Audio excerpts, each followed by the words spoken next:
You are now listening to a proud member of the Disney Podcast family. Go to DizPodcastFamily.com to find more on this show and other great Disney podcasts.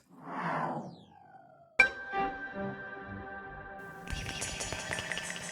personnel, clear the launch platform.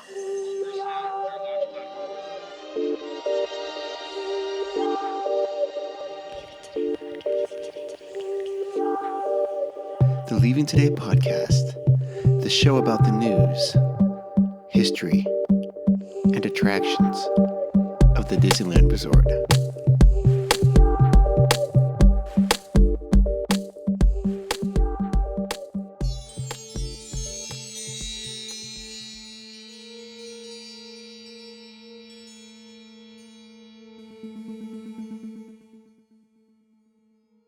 come on, Wendy. Let's go.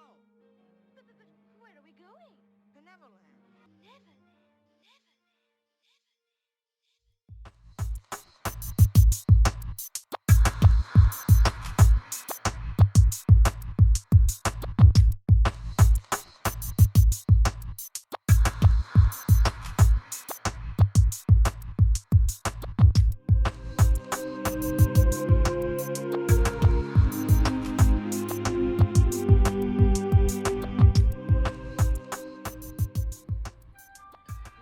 Well, hello, and hello. Welcome to the Leaving Today podcast, episode number 125, the second episode of 2021. Thank you so much for joining us. My name is Mark, one of the co-hosts here. Sitting across the table from me is the Trail Master himself, Udi. Good evening.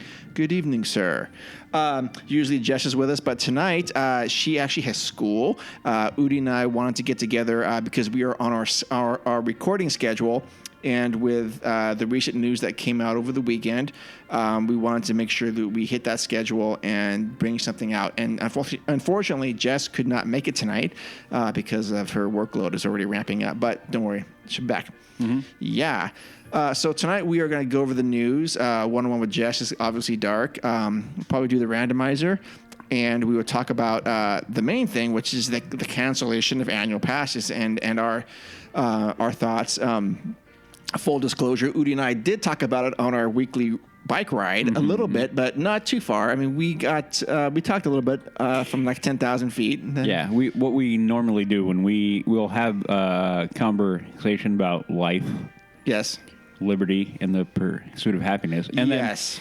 Then whenever we find or we hit a topic and we kind of go like, hey, that'd be a good topic, we kind of like briefly go over it like you said, 10,000 foot view. Yeah. And then we stop. Right. That way we don't dig it out too far because we want to do that here. Yeah. Yeah, that's very accurate. And maybe his thoughts have changed. Maybe my thoughts have changed between then and now. My thoughts constantly. No, I'm kidding. Oh, no, mine kind of do. I'm always... They go back and forth. Yeah. So tonight's opening question is the one actually Udi and I talked about on the bike ride, but you guys were not privy to that, is... unless you're like flying a drone. Unless you're flying a drone. Over and... Yeah. And... stock, that would be weird. Anyway. So currently, downtown Disney is open, and a very limited section of Buena Vista Street in DCA is open. The rumor was that they might open up Adventures Campus early as a walkthrough for guests, just to walk through. Not go on the Spider-Man attraction, and I don't know if the restaurants would be open for dine out or dining. Takeout dining or not, whatever. I don't think it's sit-down dining yet, but maybe you could order something and sit outside or do something with it. So on the question, up until this point, Udi and I and Jess have not been down there because for those that are listening at home, it's about a 6.5 hour drive from here, but that's because I drive. Udi would fly. Mm-hmm. But we have not made the trek. I could tell you that if I was within an hour, I would have already gone down. Yep. But is that enough for you to go down there with one if that were to happen?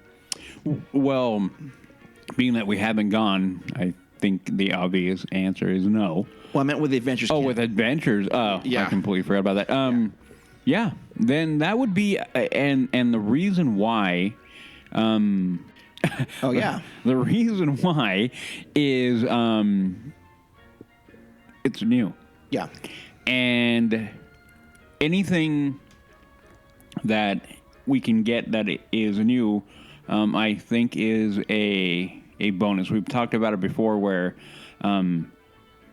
how cool it would be if when we're finally allowed back in the park. Mm-hmm. I was about to throw something. I'm trying not to be mad. Yeah. And we had brand new things. I mean, we have our park back. We have our how can I put it? Our vibe, our happy place, and we have all that going on, and then with new things on top of it. Yeah. I think it'd be great. Right. And so, in that same vein of thought, I'm thinking, yeah, why wouldn't I? Why wouldn't I want to go walk around, and then that would, for me, that would build the anticipation for a full open. Yep. Go ride the attraction. Okay, I've been here. Get a feel for what they're doing. And then the Disney nerd in me, and I think you and I both would then begin to walk around, look at what they're doing, and then try to figure out, okay, what if they did that? Yes. What if we go here? What if they do that? Yeah. Look for Easter eggs, if any of those kind of things would then ensue. Because I think we would do kind of like what we did when we walked in the Galaxy's Edge for the very first time. We walked in, tried to take everything in. Yeah. And then once we kind of like took that initial like, whoa. We didn't even talk really. I said a little bit. A little bit. Yeah. Yeah. But then after we kind of acclimated, I kind of went like, began to start looking at things, and I, being a guy who, I'm a visual and a tactile guy. Mm-hmm. So let me look at it and put it in my hand. Mm-hmm. That is how I look at things and how I learn and how I process. And if I have that there, then I can really take it in. So I would do exactly the same thing that I did for Galaxy's Edge. I went up and I started touching the rocks and the plants, and I went over to the walls and ran my hands on the walls and kind of feel the texture of everything. And I would do the same exact thing in Adventures Campus. And again, to try to, for lack of a better way of putting it, absorb in everything and try to get the full vibe of everything that's going on there. Right, Yeah. right. So yeah, with that, we'd be going. Yeah. Yeah. I think I would be on board with that too. I had all these stipulations. Well, I'd only go if Main Street was open to the hub, and then I'd only go if they let us do the train, and then, sorry, the Disneyland Railroad. Mm-hmm. Sorry, I shouldn't say the train. The Disneyland Railroad. That's actually one of my pet peeves when people don't use the right term. I know, right? For the Tiki Room, you mean? Or like, you know what? My favorite ride is the Haunted House. I go, And you're like, the Haunted House? yeah. Well, you know, that is like my pet peeve when they go like, oh yeah, Star Wars 1. I'm like, you mean which one? Are you talking Yeah. Star Wars Episode 4, A New Hope? Yeah. Or would that be Star Wars Episode 1, The Phantom Menace? Or my other favorite one, oh yeah, like Back to the Future 1. There is no Back to the Future 1. It is Back to the Future, then Back to the Future 2, and then Part 2, and then Back to the Future Part 3. Ah, gotcha. There you Those go. kind of things, Yeah. like, Yeah. is it, unless it's specifically said, like, I'll give you this one, Kill Bill, Volume 1. Okay, I'll give you that one. Sure. It's a name that. Yeah. Yeah, my pet peeve. There you go. It's Well, going back. yeah. On Batter Bat, I used to go off on that all the time. Oh, Like, yeah, my that's God. right. I remember that. Pet I peeve. don't correct the person right then. I don't either. Because I know they're generally excited about it. I do if I know them. Oh, if I know them, but if it's like Yeah. if it's like some kid, I definitely wouldn't say. Oh, yeah, no, I'd no, go, yeah. no. I'd say the haunted match is really cool. Yeah, Something like that. Like you correctly address it, and then maybe they'll pick up on it, maybe they won't. But Yeah. then, yeah, I mean, no need to kind of rob that happiness from that kid or for anybody. Yeah, Or actually anybody. Yeah. Yeah, it's funny because I was there several years ago. I ran into my cousin and his family and my aunt and uncle.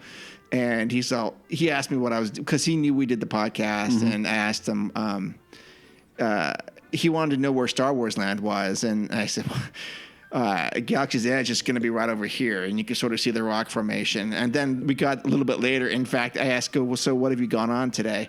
He goes, oh, we've done the haunted house. And I'm like, dude, what do you call it the haunted house for? But he's my cousin, so and it's like, oh well, he's all that right there, and I go, yeah, I know what it is, and I know where it is, but it's the haunted mansion.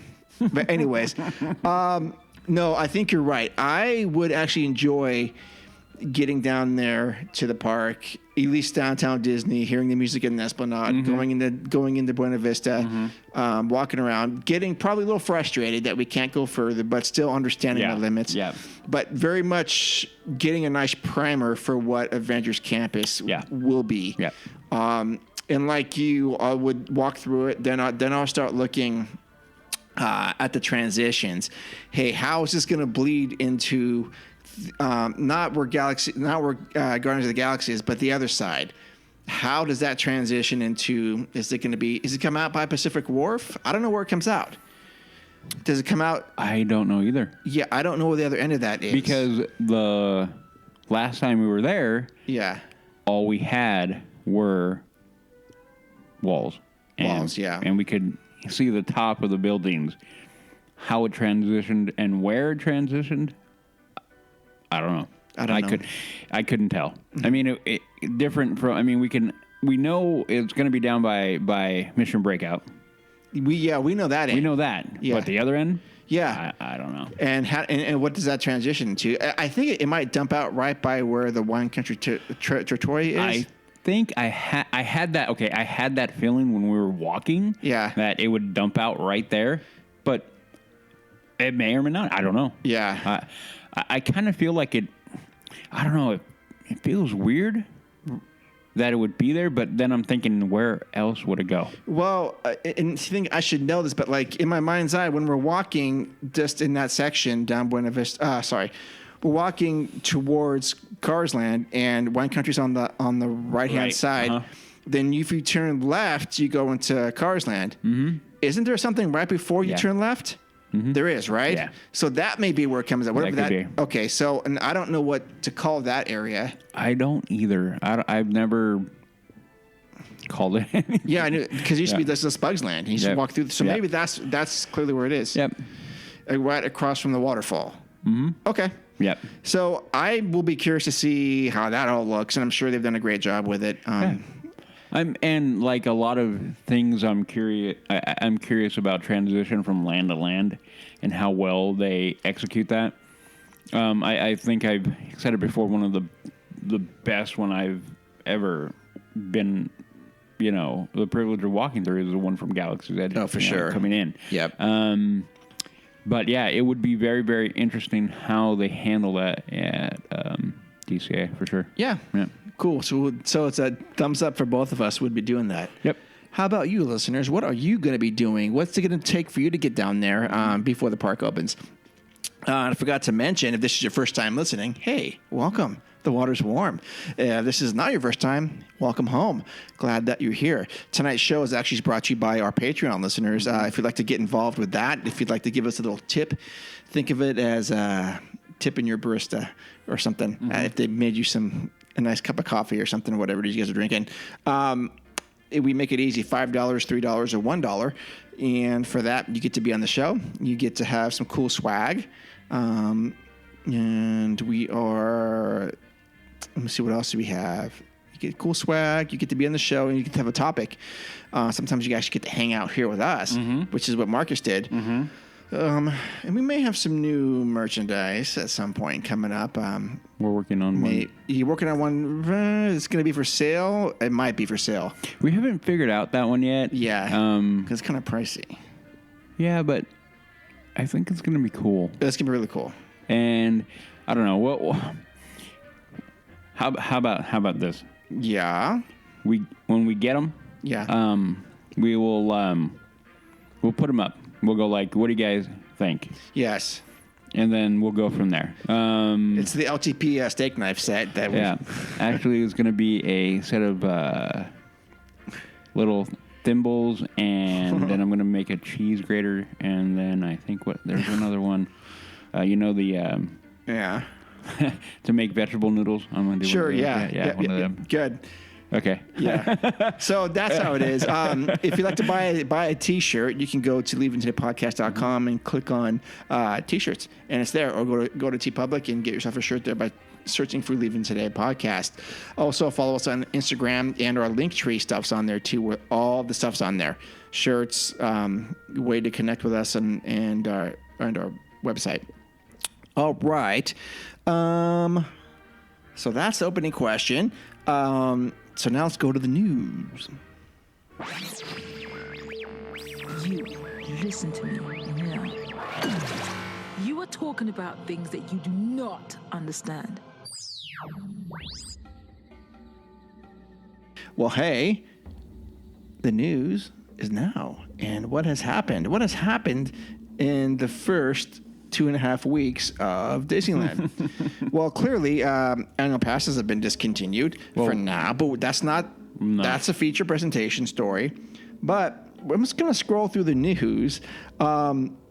So the first thing that did come up was the Rainforest Cafe is now going to be repurposed to Star Wars Launch Bay, basically. So what they took over the Wonderground section. Yep. And now, and I'm very happy that that's going to be moved into its own spot. Yeah. And Wonderground artists can get their own spot back. Yes. Yeah. I think we talked about did that earlier. Yeah. Anyway. And that's great. How we were hoping that it would return, and we had a feeling it would. Yeah. We would, and that's great news. Artist Sam Carter has art that he sells there. He's currently at Walt Disney World, actually at Epcot's Food and Wine Festival as we speak, doing signings. And he'll be our guest for the next show. Yeah. I had an epiphany, but we can talk about it after. Don't let me forget. About Sam Carter? Mm-hmm. Okay.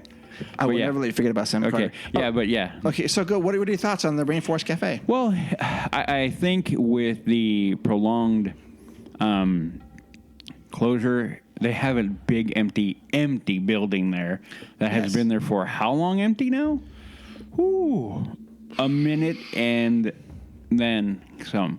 So I think on one level, I'm kind of like 3 years, probably at least. Probably. I can't even remember the last time I saw it open. Man, but so it makes sense with them not being able to sell merch in the in Galaxy's Edge, and then them having the that back lot.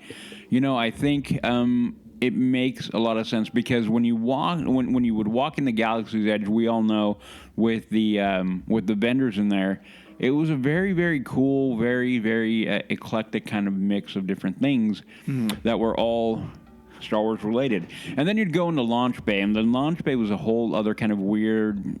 Weird isn't the right word. A whole other thing where it was more art, comics. It had the phone cases, and kind of more like odds and ends, and more for a collector of a different kind. Yes, an art collector, that kind of thing. So,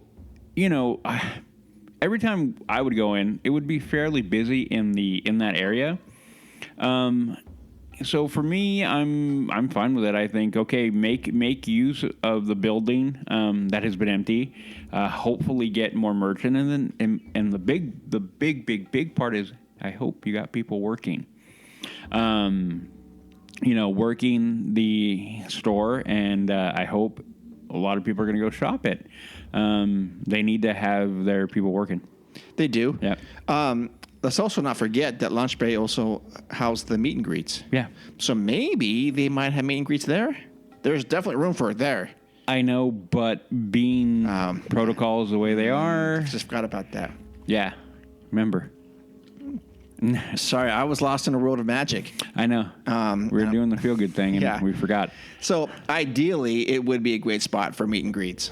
Yeah, I mean, currently, yeah. And, I think it would be cool because you know what they could do for a meet and greet there? Then they could bring in the Mandalorian. Ooh, are we going to have that conversation, that rumor mill? Or do you want to talk about that? Yeah, when we're here. Okay. And then, different things that are now working within the Lucasfilm and more specifically the Star Wars universe and IP, I think that would be really good because of the push that Lucasfilm and Disney are now doing with Star Wars as an overarching IP. Yeah, they're going like double and tripling down after the success of The Mandalorian and Grogu. Yeah.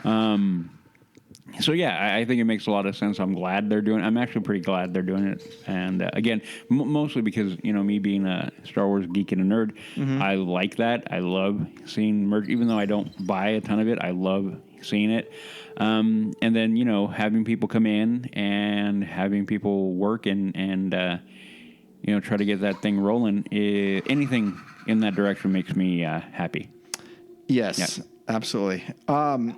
So as you're saying this, I'm kind of reading up on this story because there's further stuff on here. Rainforest Cafe closed June of 2018. So a couple years. Yeah. It's been over 2 years. It's been closed. Seemed like much longer. I know, right? Yeah.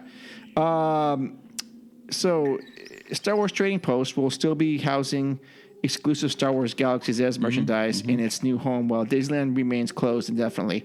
Wonderground Galaxy will reopen with housewares, headbands, spirit jerseys, and more. But also some of the art it was known for previously. And they will bring the art back. As they reopen, I mean, the way I feel right now with what they're doing, they're like trying to maximize location with what they feel will be more of a profit. Yeah. Because as much as you and I liked it that way with the art, and we've been in there. I mean, I bought Funkos out of there and prints out of there and a few different things out of there. Yeah. But we always go for the art, and art like that is a little bit more niche. Yeah. As opposed to spirit jerseys and the more. I mean, look at the sweatshirt I'm wearing right now. Yeah. That kind of thing is going to move much, much, much more quickly than art.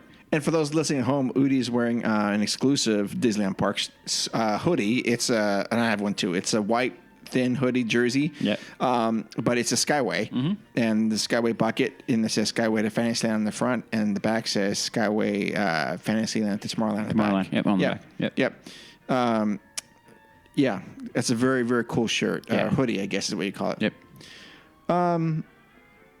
So it says, according to Disney Parks blog, Star Wars Trading Post will soon be moving to an exciting new spot at the west end of downtown Disney district. Walt Disney Imagineers have created a design inspired by a hidden jungle resistance base. Mm-hmm. And I figured. It even includes Rey's iconic speeder prominently displayed at the entrance. How do you feel about that, Udi? I don't care. I don't care. Is her speeder iconic? No. No, it's not iconic. No. It was on screen for 1, 2, 3 scenes, maybe?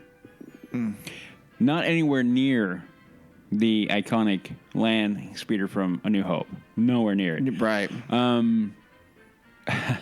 Well, you know what? Let me take the opportunity now and then bring in the other, if you don't mind, bring in the other rumor. Oh, go ahead, Udi. That I feel I've had a meeting of the minds with my other Mandalorian counterparts about this one.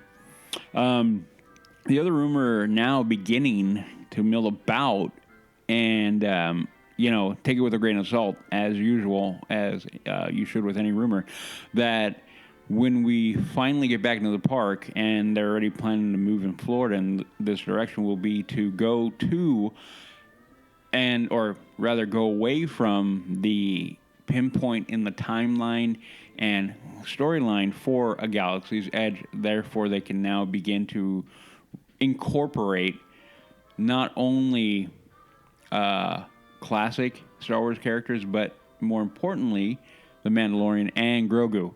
I don't know. I talked about it, and I've had a few conversations with a few different people about it, and nobody that I've talked to about it has had that strong, like, no, you can't do that. Right. Apparently, when Galaxy's Edge was first pitched, the Imagineers had plans so they could incorporate all three of the trilogies, the prequel, classic, and the new. And again, all rumor, it was supposedly shot down by one Kathleen Kennedy. And then her pitch was, no, we're going to move forward, and we're not going to look back because we're going to continue building the Star Wars IP and da-da-da. And so it was kind of like a coin toss. Right. I think if you're a classic Star Wars fan, you're like, no, it wasn't. It was a dumb idea. That was a big criticism. I didn't care either way. So now if they go that way, I think it would be better for them to put almost anything else on the front than Rey's speeder. It could be classic speeder. It could be a model of anything. It could be, I don't know. You could put, actually, I do know. That statue that's in the Black Spire, but that with the Jedi. Yeah. I think that'd be cool. Yeah, you could do that there. You could actually, the Mandalorian, he, and now think about it, he rides a speeder in 2, maybe 3 episodes. I can think of 3, the same one. Now that would be kind of cool. That's not even his though, is it? No, but he wrote it. Sure. And then put the flying bassinet. That would be a lot of people, because of where we are now with the success and the how much people like the Mandalorian. I think a lot of people would migrate over and go like, hey, oh, that is that, da-da-da, and they'd pull people in. Rey's speeder, I don't think has the draw. I don't think it'll ever have the draw that something along the lines of that one would. You could even put a classic scout bike up there. Speeder bike, yeah. I know I'd be like, oh, cool. And that even now, most people would know of it. So, I mean, I don't know. But it's supposed to be a resistance base, right? Yeah. Who knows? Yeah. We can go on and on about that. You could do that. I mean, yeah, but there are many things you could do. Okay. For me, not a draw, but not surprised by that at all. Right. Yeah. Okay. But anyway, so I don't know. We'll find out what happens. I'm fine. I wouldn't mind them incorporating everybody back in. I think that would be a lot more of a draw for a lot more people. You put Mandalorian walking around. You put Grogu, Darth Vader. You've said before. Oh, yeah. Boba Fett rolling through. See, sorry, when you were talking, my mind was still back on the trading post. Oh, yeah, no, I'm talking about Galaxy. Yeah, sorry. gotcha. I'm sorry. So, gotcha Yep. on that. Okay. So, yeah, I feel that, to me, is a little bit more of an important thing than trading posts. Cool, we're good to go. Go buy your merch. Sure. Yeah. And they need more actual Mando merch. That's just me. They do. Yeah, I think one of the flaws, though, if there are any flaws with the Galaxy's Edge, it's we talked about last time was that they just kind of dug themselves into a time frame. Yeah, and that's probably something they're gonna have to. Can they undo that? Can they unring that bell? Yep. Okay. I really, really think that nobody I know is tied to that time frame. No. Nobody. No, not even Ricky, huh? Yeah, no, nobody. Okay. No Star Wars fan is going to go like, oh, Darth Vader's here? No. If they go, I would have only said that for the thing of like timeline. But if they get rid of the timeline, I'd be like, fine. Okay, free-for-all it. I don't care. I wonder, could they incorporate Batu into Mandalorian next year? See? Totally could. That would go a long way. Yep. Because, gosh, and I hope that they do. If they do that, And you know what? They could have actually filmed something there. Yep. They really could. And then there's no one there, right? Not right now. But that would go a long way. Oh yeah. They go. If they go through and dress the marketplace right, put dirt down everywhere, and have that there. Dirt. Okay. Oh yeah. I mean, they would have to put dirt down everywhere, and yeah, they could do it, and they could totally work in Black Spire. I mean, the one fault, this is spinning off into a Galaxy's Edge tangent, but no, it's fine. It's the thing they tried to do was incorporate story, but they put it out in mediums that a lot of people don't migrate to. So they put it out in comic books. They try to put it out in shorts here or there. Little things where they try to incorporate the character of the spy and whatnot. And a lot of people don't know. I mean, how many times where I'm walking around going, oh, there's a spy. And people are like, who's that? And I'm like, she's a resist. You know, and then I know the story because I went and found it. Right. For the average parkour, no idea. But None. they could, but they also cut out a lot of entertainment, a lot of plans. Yeah. It seemed like it was a bit rushed. Yeah. But still wonderful. Yeah. But again, tweaks here and there. They could have paid a couple actors to dress up as just star travelers walking around back to buying stuff with whatever, using intergalactic credits. Heck, they could have asked you and I to do it. They didn't even have to pay me. That would have been great. Oh, no, I would have asked for money. I would have asked for a Ronto Rap at least. Or AP. Or an AP, yeah. An AP. Yeah. But, I mean, still, just those things like that. And I just, I don't think it's going to be a whole lot for them to incorporate that back into the park, that theming. But we'll see. I wonder who's more popular, Kylo Ren or Rey? Who do you think is?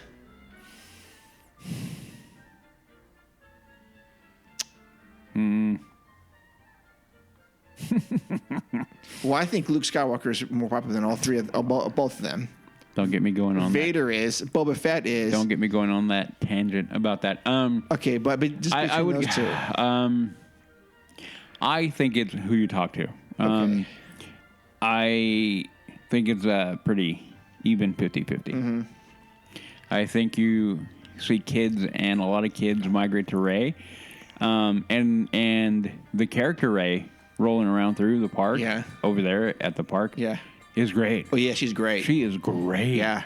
And then the Kylo, the guy, the character of Kylo Ren walk around, they do a great job with that. Very menacing. So, yeah. I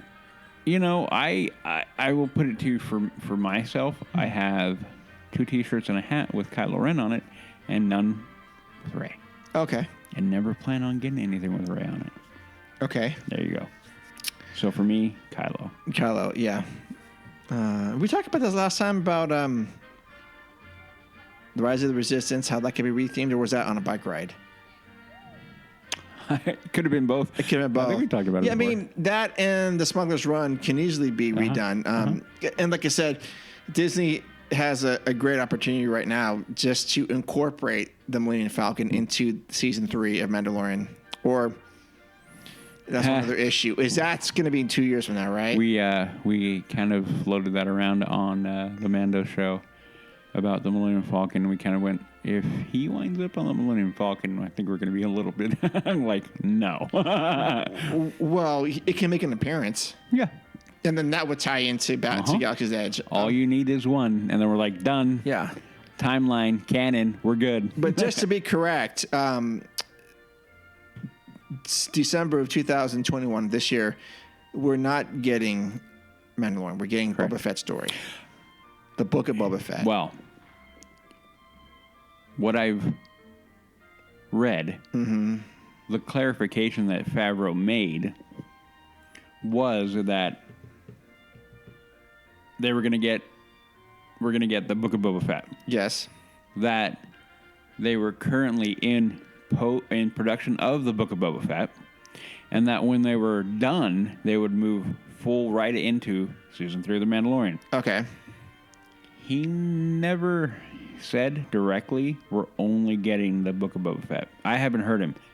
Okay. If somebody out there has, please let me know.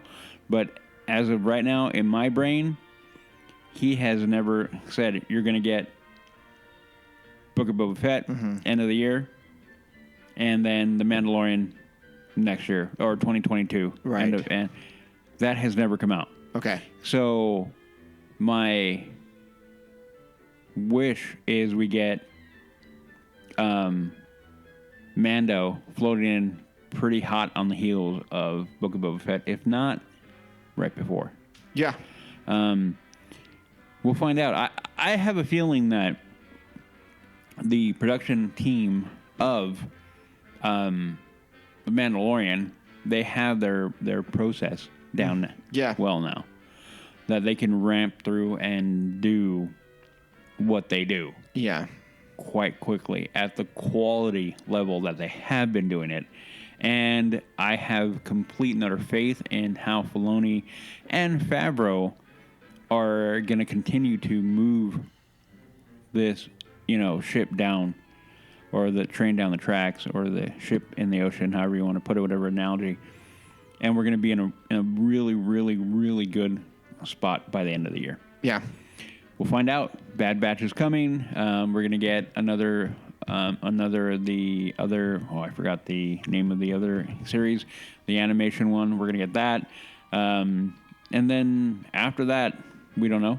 You don't know. We know what is on the books per se. Sure. But time frame. Yeah. Timetable other than Bad Batch and then the anime, basically the anime and Book of Boba Fett. They rattled off 10 different things, and we know 30% of what that we're going to get this year, and we don't know anything else. So, yeah, we'll find out. Again, for everything that we've been through 2021 right now on the we're looking on the up. You know what I mean? I think we have a lot of things that are coming that will be coming on streaming and that kind of thing. So I think we have plenty to look forward to. We do. The penultimate opening of the park. Yes. But yeah. Okay. Yep. The other news items are basically just new merchandise coming up. I don't want to bore you guys with descriptions of shirts, but there's a lot of shirts coming out and mugs and Lunar New Year and Mickey Mouse merchandise arriving at the Disneyland Resort. Snow globes. I'm reading the list right now. Go check that kind of stuff out for yourself. I don't blame them for dumping all this merchandise. I mean, what else are they going to do? No, they have to. Yeah. I mean, if you think about it, all that, if anybody knows about merchandise and when you do things, that everything that is right now available where you can go get your hands on, that was planned for a year and a half ago and was in production before any lockdown, any COVID or anything we even knew what COVID was. That was already moving in that direction. Right. That is a train that cannot be stopped very easily, if at all. Right. So maybe they probably curtailed quantities, but they're in. Yeah. And so I don't blame them at all. I think they're actually smart for doing it. Yeah. Sure. Yeah. Okay. Yep. That's kind of the news we had. I'll wrap it up with the news that came out today, and they just Disney released the 2020 executive compensation numbers for Bob Iger and Bob Chapek. Mm-hmm. Wow, how much did Bob Iger make this year for 2020?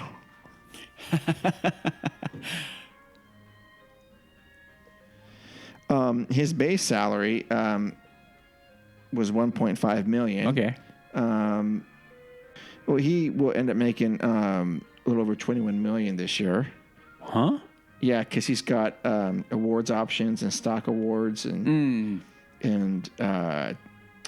yeah, great. Chapek is going to rake in about with his salary and stock options, yada yada yada, $14.1 million.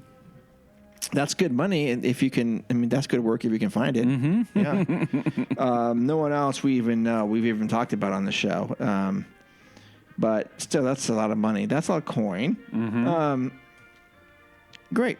Okay, so that's that.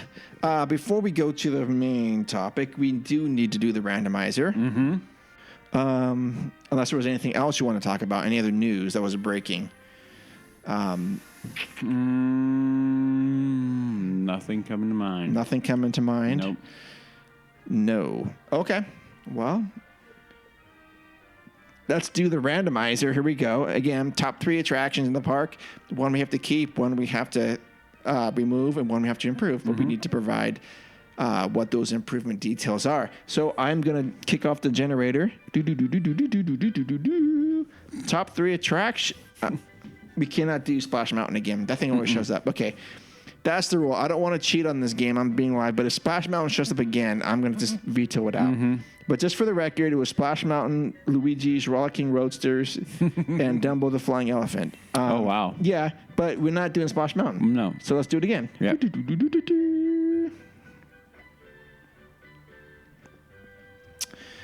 All right.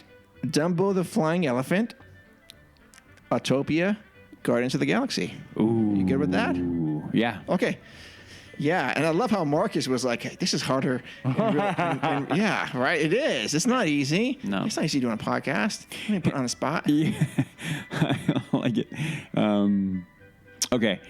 You have Dumbo, Autopia, and Guardians of the Galaxy. Guardians. Mission Breakout. We've done Guardians before, though. Or I remember talking about it. I don't know when, but I already have it. Okay. Okay. So, Autopia, peace out. Bye-bye. Oh, actually, we've already done Autopia, too. Did we? Yeah, because We've talked about it Oh, before. shoot. Should we do this? Should we do another one? I already started. Well, no, but let's do it again because we've already done 2 of the 3. Okay. Okay, listeners, I'm sorry we don't cheat like this, but we want to provide fresh content. Yep.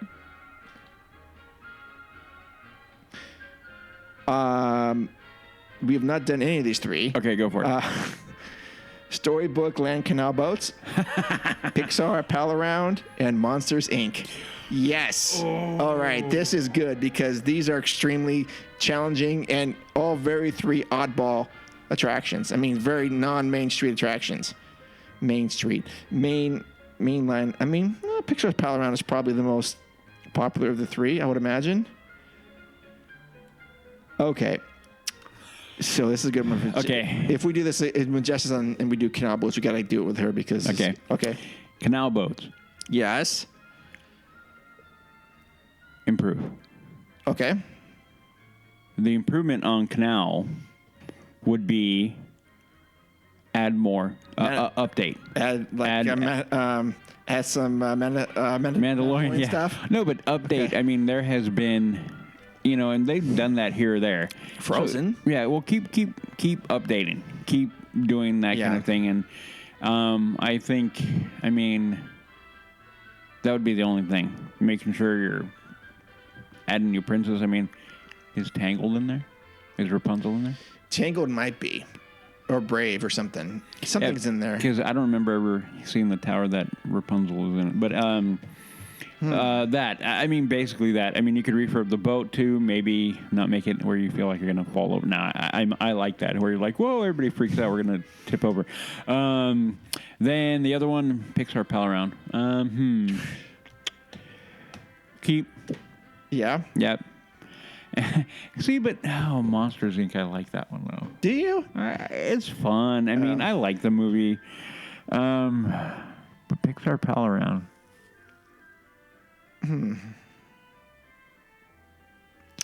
Yeah, it'll have to go that way. It would be keep Pixar Pal Around and then get rid of Monsters Inc. Yep. Well, I wonder what it would do with Monsters Inc. though. Oh, man, you know it's going to be all adventure camp. It is. It could stretch out over there. Yeah. Huh? Mm-hmm. Yeah. Very good answers. I am going to pretty much echo the same thing. You just cannot touch Storybook Canal Boat. I mean, you can maybe improve it, and you're right. You have to make sure that it's relevant with the latest princess's castle or whatever's in there. And I do like the fact that the boats feel like they're going to tip over. I do. And everyone has to stand up at the same time. Yep. And I've been told to move to the other side of the boat more than one time. Yep. Because they initially seat me on one side. They go, "Oh, you, sir, can you move over here?" Sure. There's that. Yeah, you definitely cannot remove that. But to keep it as is, it is timeless. You want it timeless, but you also want it relevant. So I would definitely improve it by just making sure that. I don't know. I would Maybe it would be an improvement if they took the frozen stuff out. You know? Who knows? I don't know. Who knows? Okay, so I would improve that. I would also keep Pixar Pal around because I think you need a Ferris wheel-esque type attraction. And I like it. You like the swinging version, right? I already had that I know. story. You prefer that over the... Oh, yeah. Oh, man, that thing scares me. Oh, I love it. I go on it, but I'm like... and you and I have never ridden that together. No. But I'm like... If we're going on there and it starts doing its thing, I'm like, you guys do not move. Just don't stand up, don't rock it. Just oh man, don't make a noise. Nope. Then you're never gonna ride it with me because Probably I rock it. You do? Oh yeah, Oh, come not on, me. man. Okay, Oh, I will tell the story one more time. yeah. Okay? Last time I rode it, I was with Joe from Joey. Yeah. Big Smooth, his buddy Alex, and Corey. Okay. We're not small men. We're not huge. Well, I'm not a big guy, overly big guy. I'm a square guy. Corey, a little bit smaller frame than me, roughly. But then Joe, he's stocky, or as he puts it, fluffy. And then Alex is just a big cat. I've never seen Alex. The dude is a big cat. Yeah, you have. I've met him. You have. I think you have. I've never been. Maybe you haven't. Anyway, he's a big cat. And Does he live up here? no, he lives in the Bay. Okay. And we were all in there. No, I bet. Oh, and we were like pushing, and we were trying to get that bad boy to go vertical. At that point, I would have said, you know what? I'll see you guys in like 45 minutes. Yeah, after you like roll around on the floor going, Mom, I can't, my stomach. No, if the five of us were there and you guys wanted to do it, I'd be like, you guys can do this. Oh, yeah. Oh, my God. I loved it. And then it was great. Okay. Yeah, so Pixar Pal around, keep that thing. I think it's not only is it just beautiful to look at night and day, it adds to the skyline and the view line. Oh, yeah. Everything. Perfect. Plus, most kids love that thing. Oh, yeah. Yeah. Unless you're afraid of it. Unless you're afraid of it. Yes. I can do the stationary cars fine. It's the ones that rock. And I always get the very top, and it's like, okay, now, and they're unloading at the bottom, and I'm at the top, and then all of a sudden the thing starts moving. I go, shh, don't say a thing, and then it kicks out. It kicks out, and it goes about 50 degrees. And Oh, my God, yeah. Hell yeah. No. People, I wonder what you guys, listeners, what do you guys think about that attraction? Maybe we'll talk about that, and maybe we'll put that on Instagram. It would be fun. Yeah. Yep. And then Monsters Inc. You can get rid of that. I mean, it's charming. I would say it's one of the dark rides that gets not a lot of respect, but it probably should. I agree. Yeah, I think it's a lot better than Arrow's Undersea Adventure. Yeah. Yeah, even though that's Arrow's one of her favorite attractions, we always go on that, and it's nice when it's hot outside. But Yeah. it's not really a bad ride. I just think it's not long for this world, especially if they got Adventures. I agree. I think Monsters is in the rearview mirror, Right. By a long way, and yeah. Okay, so that's what that is. That's always fun. Yeah. Fun to do that. Of course, I want to see what it would be next because this is how I do it. Oh, it's the next three are very odd, but this is food for thought. Redwood Creek Challenge Trail, Snow White's Scary Adventures, Already changed. and Pirate's Lair on Times Square Island. Oh. See? Yeah. Very, very cool things. Ooh. It's very different. All right. Yeah. Okay. We won't go into it. We will not go there. No. All right. So that is the news plus the randomizer. Now let's go to a feature presentation.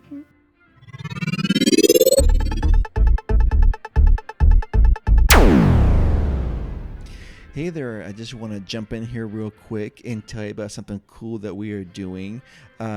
We've teamed up with the Disney Universe and the All Aboard podcast to be giving away to one lucky winner a free year of Disney Plus. And here's what you have to listen for. You have to listen to each of these shows. And over the next 2 shows, each of the shows will be giving you a secret word. And once you come up with these words, you got to come up with a sentence, and you have to decode the message, and then use the contact form on the Disney Podcast Family site. That's Disney Podcast Family on Instagram, or DisneyPodcastFamily.com, and enter it in, and you will be eligible to win the prize. All right. So for us, the LTP, our word is 2. The word T-O, 2. And then our next episode, we're going to be giving another word away. All right. So thanks a lot. Now back to the show. And now for our feature presentation. Well, okay, here's our feature presentation right now. So, something happened in the last couple days that's kind of rocked the Disneyland family a little bit. It could be a good thing, could be a bad thing, but we're going to talk about it. It is the discontinuation of annual passports. Annual passports, wow, strange, huh? I saw this coming, not saw this coming. Maybe I thought in the back of my head it was coming, didn't want to believe it. But why does it impact me so much? Why does it? Why? Because you have one. Yeah.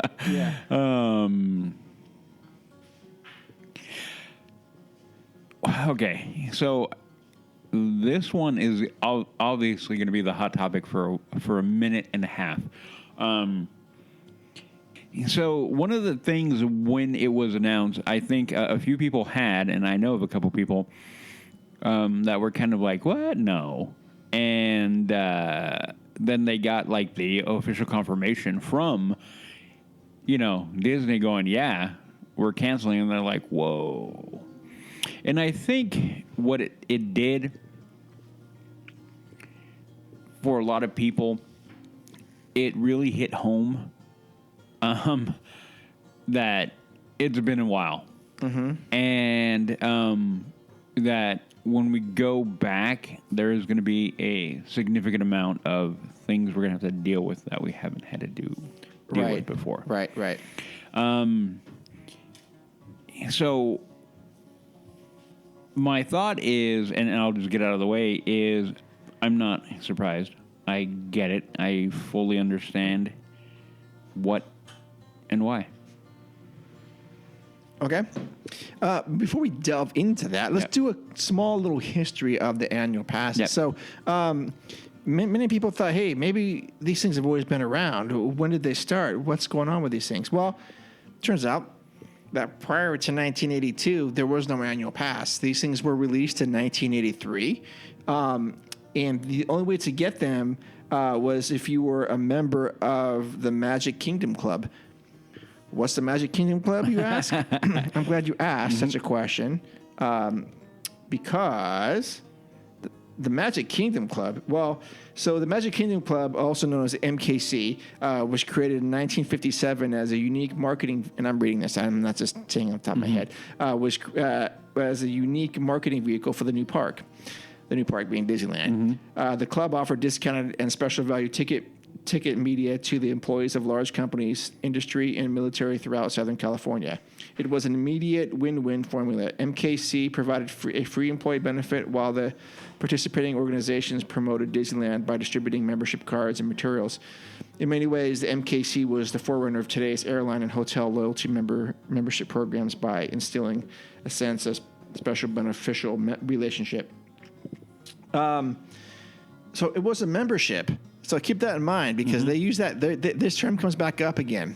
While with the opening of Walt Disney World in 1971, Disney rolled out the program nationwide and expanded dramatically, both in terms of size and scope, to include benefits like vacation packages, group travel, and discounts with preferred providers such as Disney stores and catalog airlines, cruise lines, rental cars, and hotels.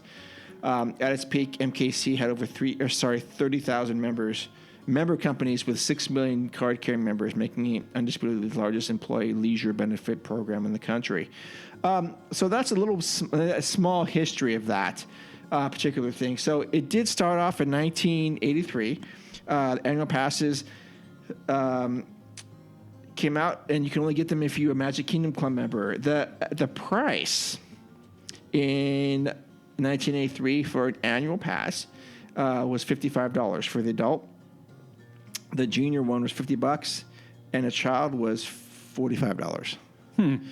So, and that's the next year. They went up to $65. They kind of went up $10.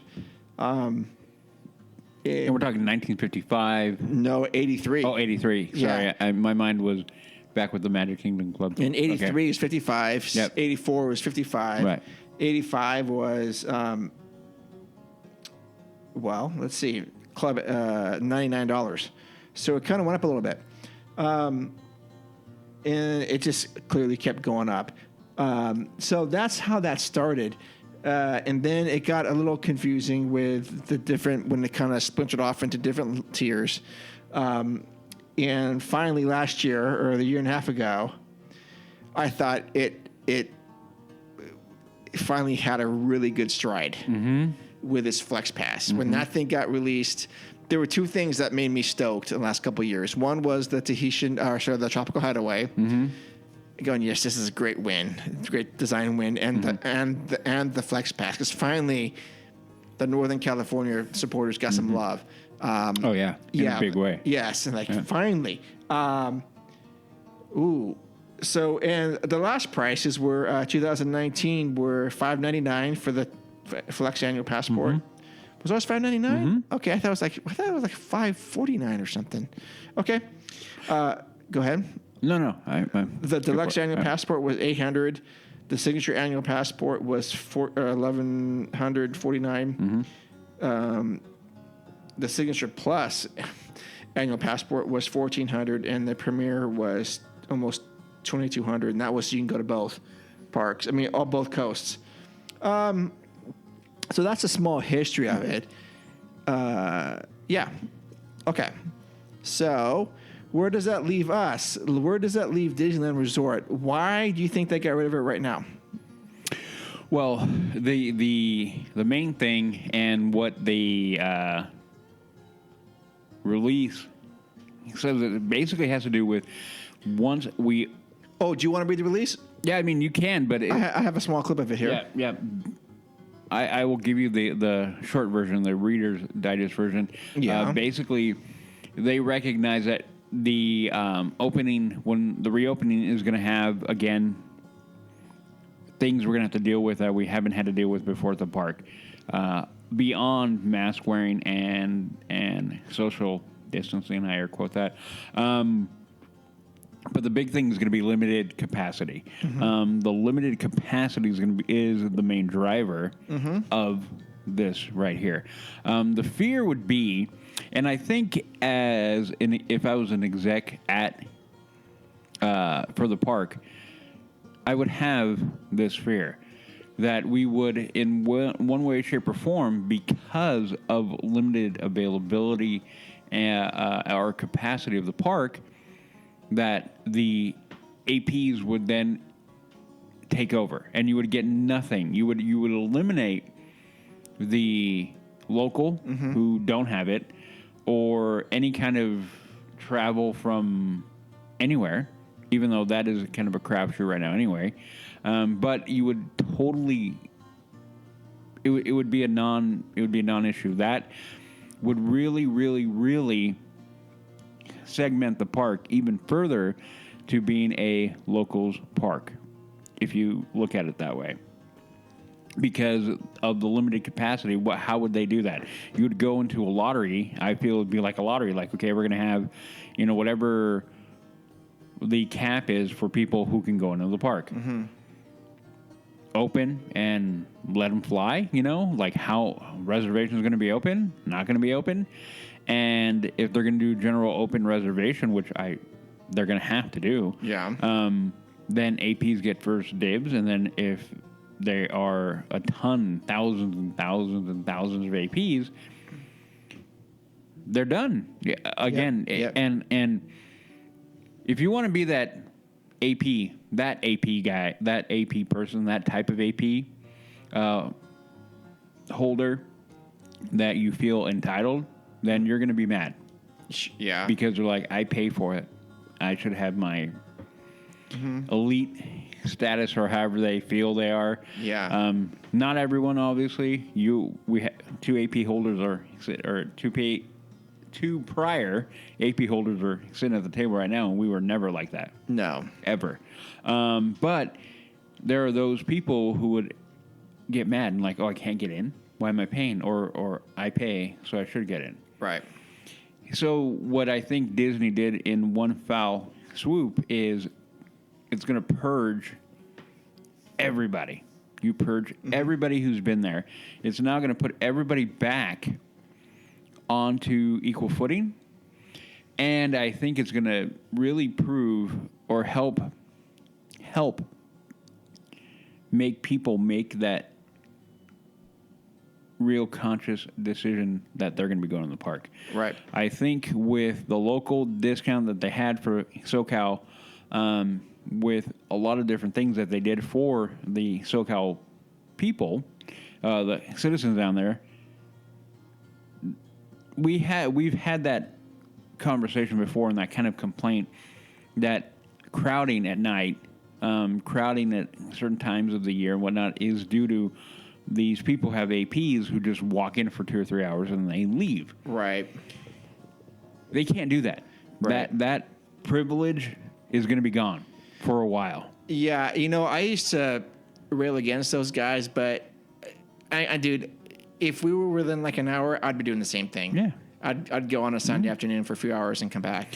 And, I think we've talked about it before, and I don't know if I've talked about it on the show before, probably at one point, that even if I was a guy who lived an hour from the park, Yeah. I would not do that. I would do it very, very, very sparingly. Sure. Like, I would do what I do because I grew up doing that. Yeah. So my routine that I do now, rope drop to close, Yeah. I've always done. Right. When I did live an hour away from the park, we did that. So to me, it would be the thing of like, oh, we're going to go to the park? Okay. I'm getting up 7 o'clock or whatever it is. I need to be there 6 o'clock in the morning. I'm up at 5 o'clock every morning anyway. Yeah. Come Sunday or Saturday, I'm up. So I would totally go. Yeah, but like, let's say I go, let's say it's like 1 o'clock, and I go, hey, Udi, I've got Annika and Wendy and Ariel and we're going to go down to the park for a couple hours and grab dinner. You want to come? Yeah, See? And I would, but I wouldn't do it that often. No, I wouldn't do it every Sunday, but I would. Yeah, but I'm not the typical. I don't Sure. feel I'm typical. Sure. Yeah. Yeah. Okay. So yeah, let me read you their official statement. And then there's some pretty funny stuff. This is from Ken Potrock, and this is an abridged version. This is much longer, but this is the gist of it. Due to the continued uncertainty of the pandemic and limitations around the reopening of our California theme parks, we will be issuing appropriate refunds for eligible Disney Resort annual passports and sunsetting the current program. Disneyland Resort President Ken Potrock said in a statement, "We are currently developing new membership offerings that will utilize consumer insights to deliver choice, flexibility, and value for our biggest fans." So, again, other people have brought up the word sunsetting and membership. Mm-hmm. So these are choice words for sure. Mm-hmm. So you sunset something in the hopes of bringing something that's going to rise up again somewhere. Mm-hmm. What it is, we don't know yet. The term membership is a bit unsettling for me. I don't like that term. Yeah. Because it implies other things that I don't want to get involved in. I don't want to have discount tickets to. I don't know. There's other things that just that doesn't sound right. But we'll see how it goes. And I think we're a ways from seeing what that is. Yeah. I agree. With again the continued uncertainty of our park here in our state. Due to one reason, that we don't know, and we don't know how quickly. So again, whatever personal feeling I have, an emotional reaction to it, I always immediately try to go to what would I do if I'm in that situation, if I'm an exec in the boardroom trying to figure out how we're going to move through this and continue to move through it. I go, okay, my knee jerk is like, oh, and then I go, wait, okay, hold on. What would I do? How would I think? What do I got to look at? What are the factors that come into play here that are going to drive my thought process and my decision making?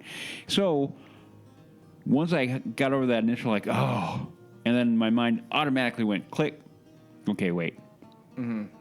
Why would they do that? Okay. And then you begin to process the entire situation. We're all very well aware about what's going on in the country and with the Rona. And so, I don't think they don't have a choice. I think this is the only thing that they can do that has any reasonable amount of ability to, when we get rolling back in and we begin to have that return to normalcy, not new normal, the way we were, we are going to do that. Once we begin to have that, they have now positioned themselves to get people back in the park who really want to be there, people who are avid fans of the park, and then make it so that they can begin to introduce and bring the people back in a very incremental way. So as the capacity then increases, right, the ability for capacity, then they can go, okay, we're going to do another thing here, another thing there. Sure. In my mind's eye, I can see a boardroom, right? Big long table, bunch of chairs, high back chairs, and everybody around in overpriced suits. And I'm thinking, okay. How about coffee and donuts? You see that? Yeah, coffee. A barista in the back corner making them to order. Distilled water. They both, sparkling and unflavored. Flat. Yeah. Okay. And then, cucumbers and sure. And then their assortment of cucumber in one, dill in another, and lemon in another. And then on the back of the wall, they have a big flat screen with all their graphs up, and they're probably going stage 1, eliminate passes. Let that bomb drop, let people freak out or go okay, or let all the AP holders digest that. Right. That magnitude, that bomb for a lot of them. Even though they, whether you expect the bomb to land on you or not, or it's coming or not, when it hits, it's still going to hit. Then they go, okay, then we're going to go here, and they have to have a phased-in plan for how they're going to move forward. It would make zero sense for them to do anything as far as a press release or an announcement or anything, or hint anything. They don't know. They don't know yet. And why would you do that? Sure. And then they're going to, again, such a fluid situation from day to day with everything that's going on, how people are taking it. I mean, going in the real world for a bit, everybody is handling this and how we've been in many, many different ways. I know how I personally handle it, and a lot of people I know how they handle it, but so you can't anticipate right now anything, and if you do that, you may get yourself in a corner. But right. So as an exec, they got to be like, okay, we're gonna have to wait and have everything set on the big board. I'm sure it's all computerized, but in my mind, I go dry eraser so they can have the guy running around. Sure. Like, hey, Billy, the intern, scratch that off. We're going to move that over. Right. And move through and have their phases of how they're going to do it. If we do that by this date, then we can do X, Y, Z. If we get this by that date, we can do X, Y, Z, right. and then move forward. But yeah, I think their first bomb drop was that announcement about the APs being gone, Right. and and here we are. And here we are. Yeah. Okay, so I don't disagree with you, and I think they did the right thing. I'm not surprised. I'm a little sad, but I understand this is the time we're living in now. But I also know there's going to be different offerings in the future. Mm-hmm. I loved the Flex Pass that we had. So when they open, let's say they're going to open May 1st. I'm just throwing that date out there. Their capacity, I don't know what their daily capacity is going to be. So let's say it's 15,000. Is that reasonable? Is that low? Is that too much? My opinion, Yeah. looking at the park and looking how much open area there is, I think what you're going to wind up finding is you're going to have, it's going to be more than that. Okay, so let's say 20. I'm going to go, okay. This is why Justin to be here, because we've asked her before. What is capacity? I think capacity was 120. I thought it was like 80 or something, wasn't it? 85. I thought it was like maybe 90,000 people. So you can try to do the math real quick and go 25% capacity to that. There you go. Okay. 25,000 people. I'll go there. I'm getting there. So let's just say for the argument, 25,000 people. Okay. Okay.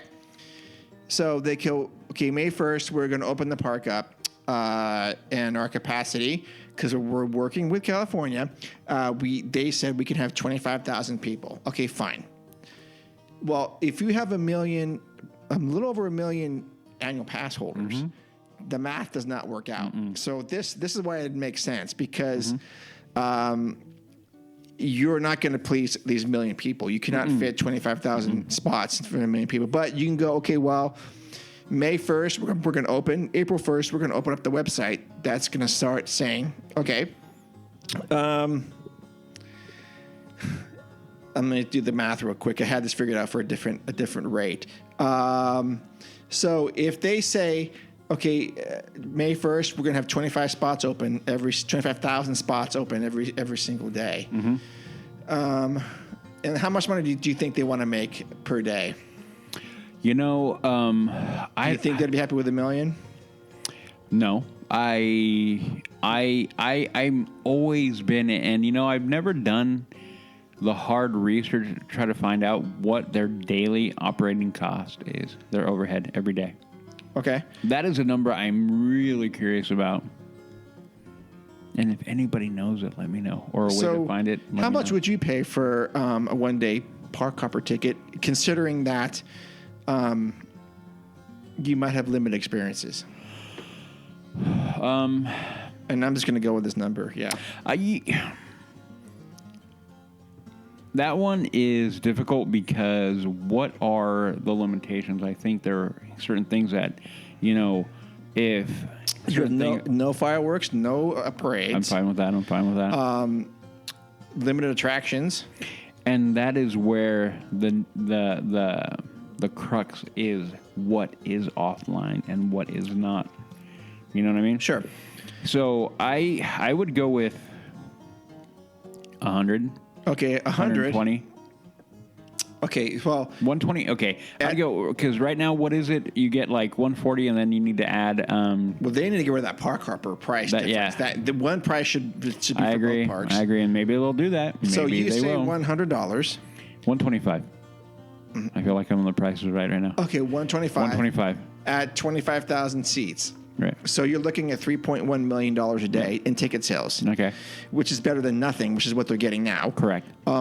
I think that's a little high. I would not pay $125. I would pay probably $70 for that experience. But because you're not a real fan. Oh, right. But let me ask you this. Yeah, but that 125 is topping out, man. Like I'd be like 120. You okay? For a park, so it's park hopper. Okay. You said 120? Yeah, no, 125 park hopper, but it has to be a park hopper. Yeah, that's $3.125 million. Okay.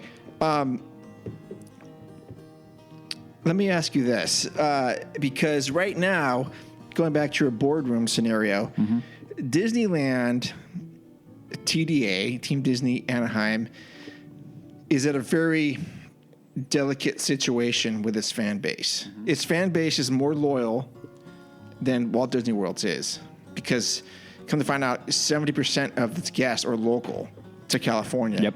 And even Southern California versus the 30% that are out of state. And I'm trying to phrase this the question correctly, and so maybe you guys listening at home can also think about this too, is the park's been closed for a year. During that time, we have not had access to the park.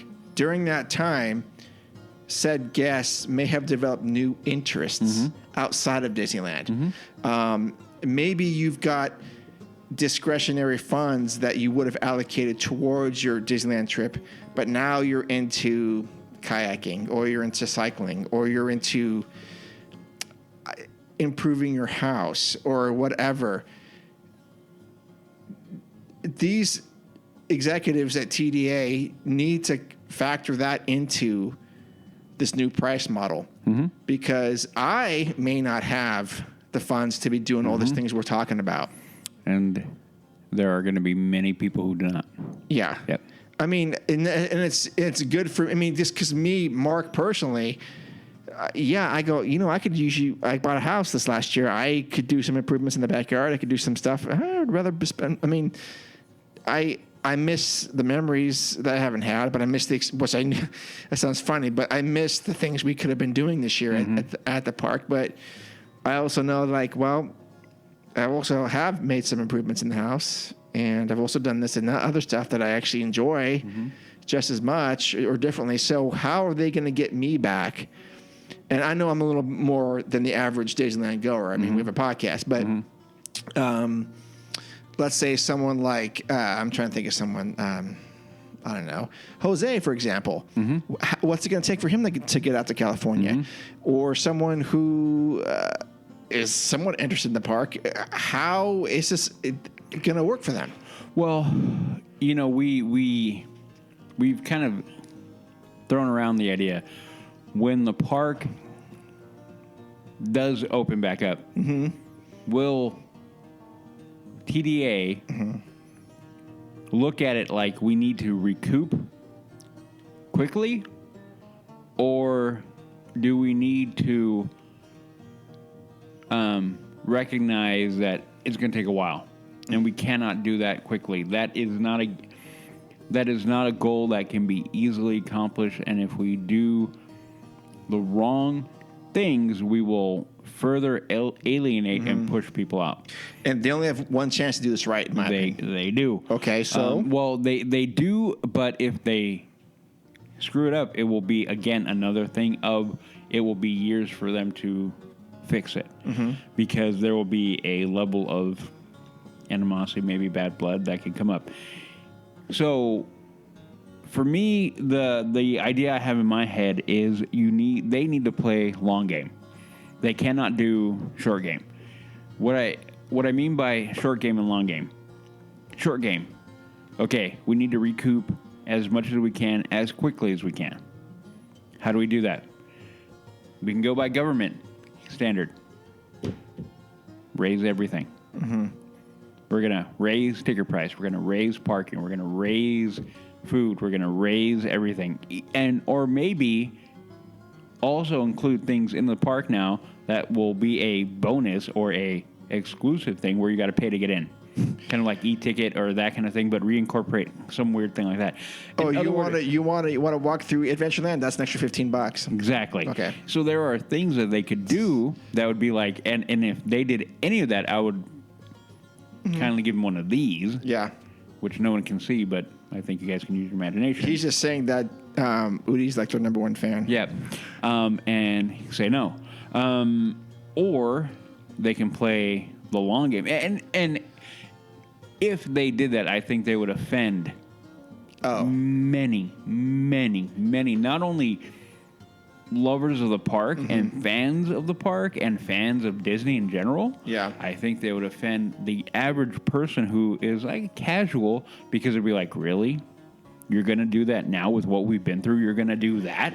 That's what I'm talking about. They are in a very delicate situation. They need to handle it with kid's glove, I guess, is the phrase. They're Kids' gloves, going to yeah. be walking a very, very, very thin tightrope. But I suspect they're not going to. I think they're gonna. I suspect that they're gonna think, oh, we're gonna spend $150 and expect people to come in droves.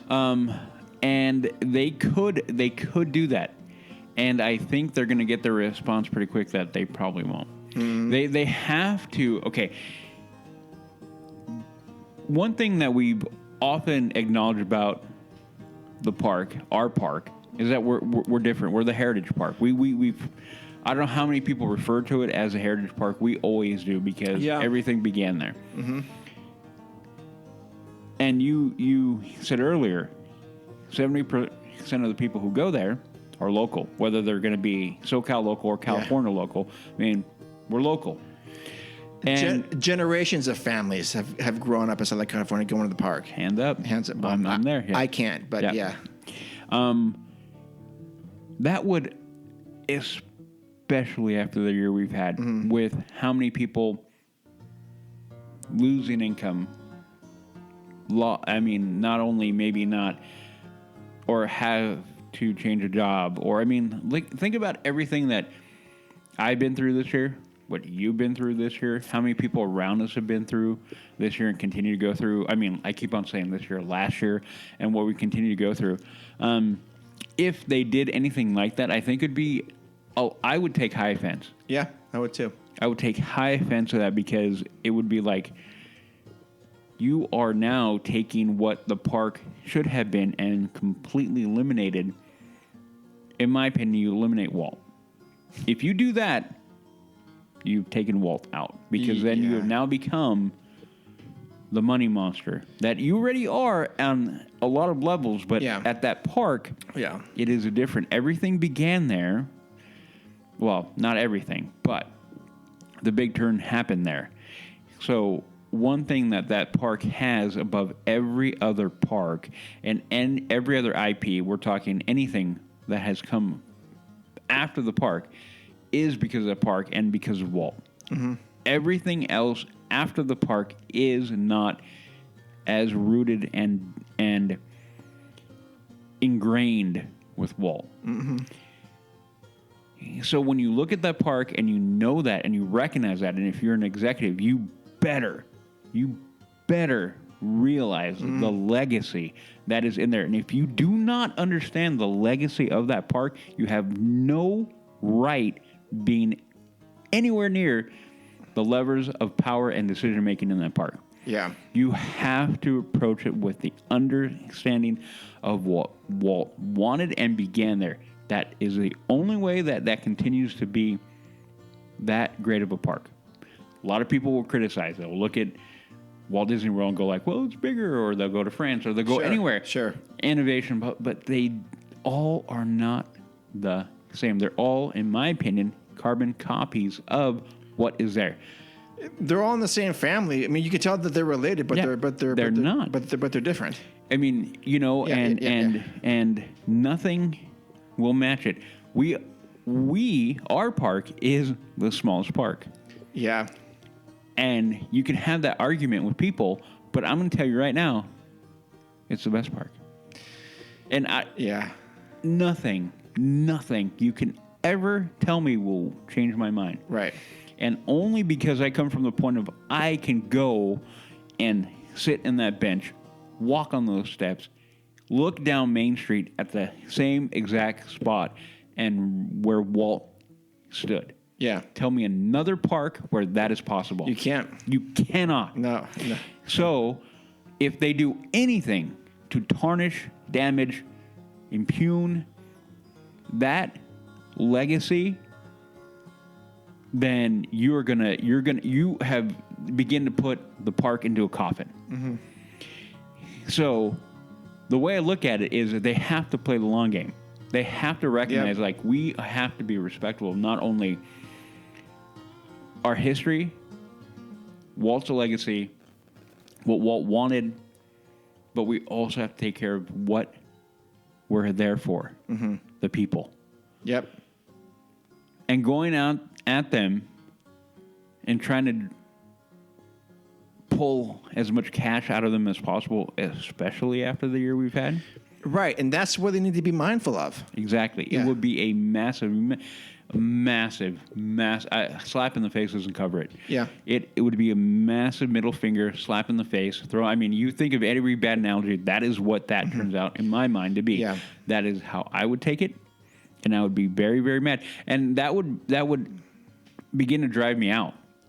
It would begin to. Yeah. Because I'm like, you can't do that now.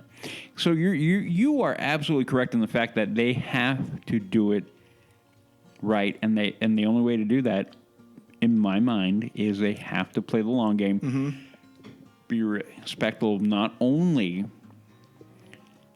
the everything I said, the legacy and the history of the park, but be really mindful of the people and your fans. Mm-hmm. Give them the park back. Give them the magic back. Give them back the happy place. Sure. You give them back. You bring them back in. You drop a price. You even a price. You keep them the same or whatever. You do not raise prices. You do not. You cannot. You recognize you've already bit the bullet for a year. You're going to probably bite the bullet for another few years. Yep. And recognize that is what you need to do in the long run to make that park. And then eventually give me 4 years, give me 5 years. In 5 years, we'll be 1 billion% back to where we were. And then you go, okay, now we got to raise AP. Boom. And then we'll complain about it like we normally do. And then be like, take my money. Yeah, we will. I think you're right on that. Yeah. But I think it'll be less than 5 years before we get the AP back. I agree. And how's that going to look? I mean, I think there's going to be multiple tiers. But I think it's going to look a lot like the Flex Pass, where I don't think you're going to have. Well, shoot. No, there's always going to be that demographic that's going to want to go every day and have that luxury. And they're not. I mean, the initial offering, I don't see it coming up. I don't see any kind of everyday all access offering, no matter what the price of the beginning. I don't think you're going to get that because again, that will add to the what is the word I want to use? The elitism that so many people feel they have, and then. We don't need that right now. We don't ever need it, but especially right now. Right. I think that you're right. I think we're going to get maybe different levels of a Flex Pass. I think maybe that is what we're going to see. We're going to like, hey, you do this tier of a Flex, and then you have availability to these many days, and then kind of maybe do a more pinpoint specific model. For now. Or maybe they will only offer a limited access Flex Pass where you can go, okay, you have blackout dates? Yeah, you're going to have blackout dates, but it's going to be like, okay, before how we did it before, I mean, the Flex Pass, we would have 2 days we could reserve. We're going to be there for 3 days. I would go in the park, reserve my next day right away. Yes. That's going to be gone. Maybe. I think because the way, after we talked about it on Sunday, my mind it's been kicking around in the back of my head. I'm like, okay, what can it look like? What would work? For an annual pass or for an AP? Okay. And I'm like, what would that next model look like? Because we have to deal with the ugly elephant of limited capacity. There's no way around that right now. Oh, okay. So this is all under the guise of that's been lifted, because I don't think they're going to do anything until that's been lifted. What? The maximum capacity.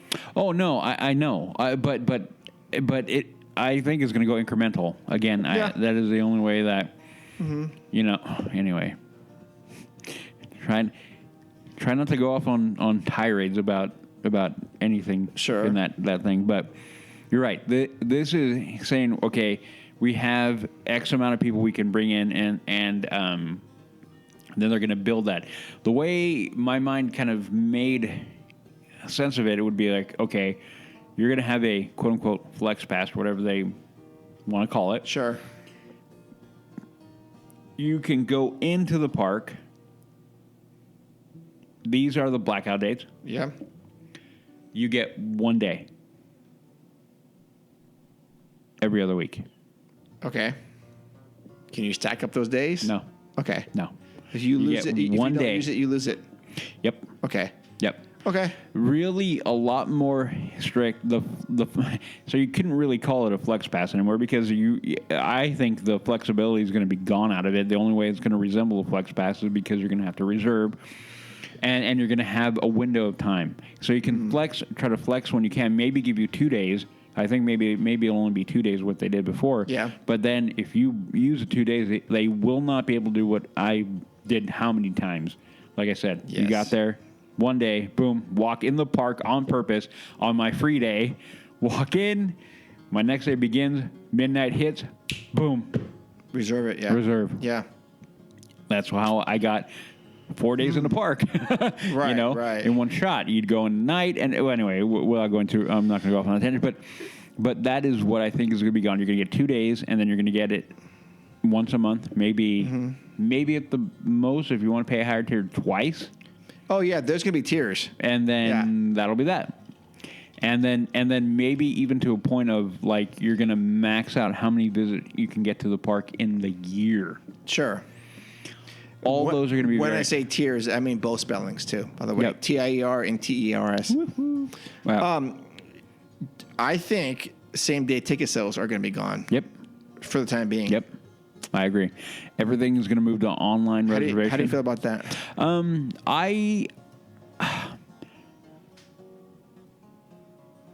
I don't see that being the way of the future.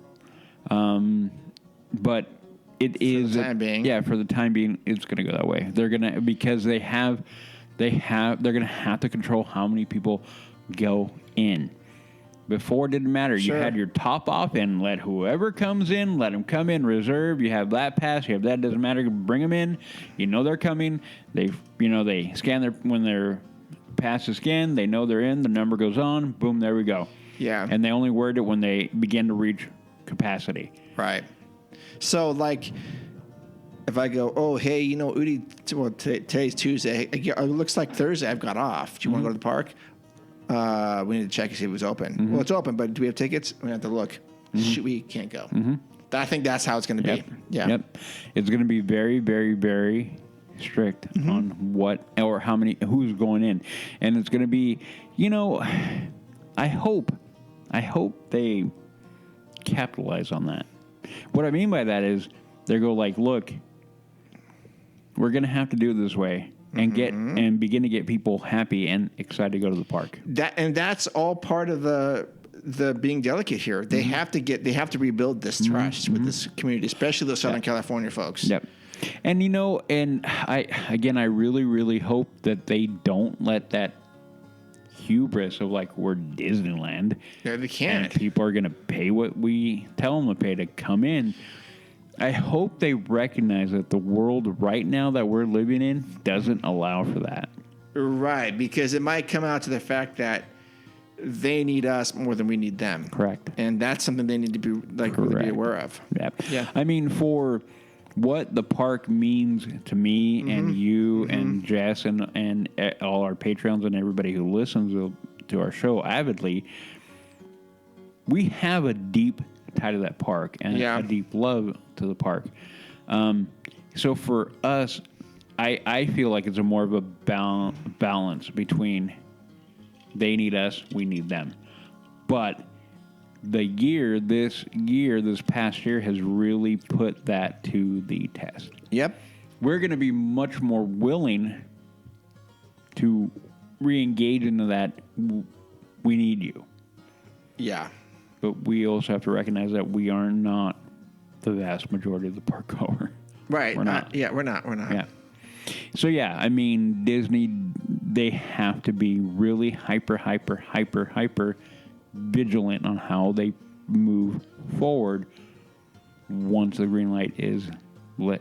Yeah. Yep. Agreed on that. Yep. So we've got the future will be, let's say, after they remove. I mean, we shouldn't even. begin to expect annual passes at least rolling out until after capacity has been lifted. So I'm trying to do like a real time line here. End of year, probably. I think that by this time next year, we'll be talking about complaining about ticket price annual passes. Like, oh my gosh, there's the Signature Plus with cheese. There's the Signature Plus with onions, and that's going to be $1,500 or $1,900. You know, and the way I feel like if we're not, then I'm going to run off on a whole other tangent if we're not there. Yeah, I agree. I agree. But like you said, I'm going to be watching this carefully. I told Wendy the other day on a hike, I go, look, and I said, look, you got to hold me to this. I said on January 16th, was when we were on a hike. I said, look, if they open up the park in like June and it's like $200 and it's limited capacity, I go, I know you think I'm going to be down there. I go, Udi and Jess might go down there. I go, I'm not. I go, would be way too much for me. And she goes, well, I know you're saying that, but if the girls say you're going to go, you're going to go. I go, the girls would sway me to think about it more, but $200 is a lot of money. And I'll just throw that number out there. She goes, well, what's it going to be? I go, between $70 and $100 is what I would pay for what I think we're going to be getting. You know, especially if we can't sit in the restaurants, if we can't eat outside, well, we're going to have to eat. But if half the attractions are shut down, if Rise of the Resistance is this modified version, I'm not going to get you started on that. But if it's like, you know, plexiglass. No, I don't want to do that. I don't want to do the Jungle Cruise with plexiglass. I don't want to do any of that stuff. Yeah. You know, and thinking about how is the queue for Indy going to work inside the temple. How is that going to? I don't know how to do that. I mean, maybe you don't write it, or maybe you don't, or maybe the queue is outside. You don't have anyone sitting inside. I don't know how it goes. Idea. Yeah. But for what I think we're going to be getting, I think $100 should be about my limit for that. Okay. However, then I told her, I go, look, but if Jess and Udi want to go, they can go and bring the recorder and record it for me. I just right now. She goes, well, they're going to talk me into going. I go, they'll try. I know they will, and I'll probably end up doing something. But I'm just right now. I'm like. And a little frustrated, but I think like we all are. We all are. And, you know, I do hope that Disney recognizes its fan base and understands how loyal we are. And you could, you know, and you have literally beaten us down in the last several years, and we still keep showing up. But how much can we take, you know? Yeah. You know, that's an individual question, because I was just thinking about that today. Like, I know you're saving up for a truck, I'm guessing. You mentioned that. How would think of the money you would have spent this year on the park? I know. I mean, just even with the annual pass, if we had gone all the times that we wanted to go, I probably would have spent a couple G's. Yeah, same with you. And where are those couple G's going to now? They could be going to your truck, or could be going to my backyard or something like that. So you need to be careful. With how this goes. But I do think they will, at the very end, give us a lot of options. And annual passes will be something we can afford, hopefully. And, you know, maybe when everything settles in a year and a half, we'll all be in different positions where we can do that. I mean, you know, I don't know. I already miss not having it. I know we're talking about the negativity over it, but we're all like, man, but we're like lamenting over here. Yeah, but we're like, man, if we could, we'll be there. Yeah. So that is that. Yep. I mean, I wanted to read. It was pretty funny. There was a response from Knott's Berry Farm and a response from Universal. Did you see those at all? Okay, so here's a message from John Storbeck, Vice President and General Manager of Knott's Berry Farm. This came out. This is post Disneyland announcing the annual pass ending. This is from Knott's Berry Farm. This is to our season pass holders. We want to thank all of you. I've read that wrong. We want to thank all of our Knott's Berry Farm season pass holders for your continued patience and support during this unprecedented time. Knowing our closures have disrupted a new year, we wanted to share some important updates to the 2020-2021 season pass holder benefits. As announced last year, 2020 and 2021 season passes and purchased season pass add-on products, if applicable, will be valid for all of 2021 once the park opens. Additionally, we will also be offering a day-for-day extension for every day that the park is closed in 2021. We will extend season passes for the same amount of days in 2022. This also includes season pass add-ons products, if applicable. Our season pass holders remain very important to us, and we can't wait to welcome everyone back to enjoy all Knott's Berry Farm has to offer. And Universal, hey, past members, yeah, you. We just want to let you know that we love you. That's some Universal Studios Hollywood. Woo. So Yeah, but different beast. and they don't compare numbers, volume. No. No, they don't compare numbers, volumes. No. But and that's the other thing with Disneyland pass holders. If they claim they have over 1 million pass holders. Mm-hmm. How much residual income is that every year? That's just money in the bank for them. Yeah. Yeah. So these are coming back. Yeah. I mean, because that's hundreds of millions of dollars that they just know we're getting. Yep. The other thought before we close this down is, and I know this is a ridiculous thing that people complain about this online, but when people say, "Oh, they're going to bring back the annual passes," that's great, but they're saying they need to get rid of the monthly payments. What do you say about that? Why? Because their claim is, if you can't afford it, you shouldn't be doing it with monthly payments. What is it any of their business what I decide to use my money on? Because that's an elite.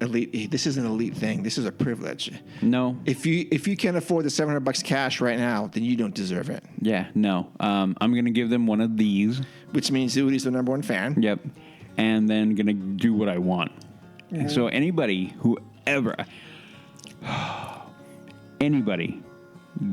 tries to bring that up to me, yeah, it's going to be a real short argument and not pretty. No. For so many reasons. Yeah. Yeah. It's of no bit because they go, well, it allows more people to buy passes that otherwise shouldn't be able to afford it, and it saturates the market. Okay. So, again. I do not agree with the statements, but I'm just telling you what they say. No, I get, and then I'm going to go here. Again, I'm going to give you one of these. You're my number one fan, Udi? Yeah. Okay. And then going to go, you do not have the right to decide any of that. So anybody who comes off with an elitist attitude, I have a problem with, and there are a lot of you out there, not hard listeners, but making a very general you.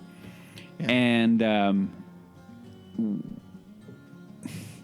trying to keep it G or PG rated. Yeah. I do not agree with those people. They are a problem, and I have a tendency to get in the face of those people who do act like that. Right. I'm pretty calm. I try to be, but those people I have zero tolerance for. Yeah. Anybody. And then so yeah, and then you're going to try to do that to my park? No. No. Yeah, I hate that. I was so every Friday I have a one-on-one with my manager. We talk about work and life stuff, and that also happens to be the time where he asks me questions about Disneyland. And I don't know, listeners at home or on the road, if you're that person that people come to you for Disneyland, then I definitely applaud you, because when they have questions, they happen to be that way for me at work. And I was telling him about that, and I posed that same question, and he goes, well, how do these people know if you bought it, like, let's say you bought it on a credit card? You're making you're making payments. Yeah.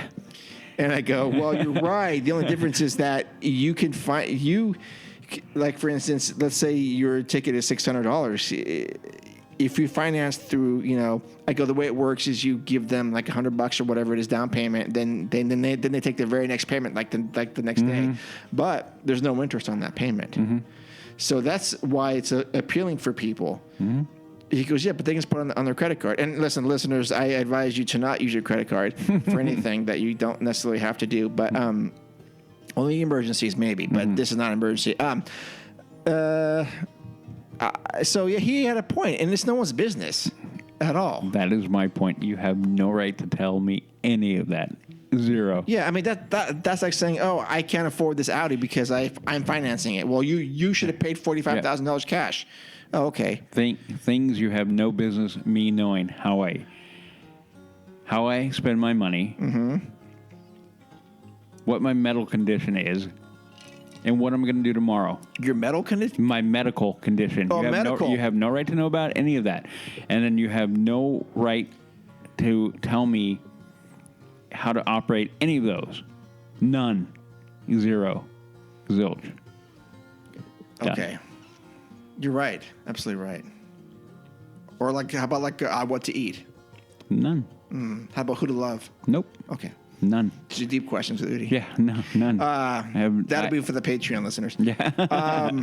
Which I'll get one out for you guys soon. No, you're right. I totally agree. I think that statement is an elitist statement that probably needs to, you can get off your soapbox right now. I'll kick it out from underneath. Yeah. Right.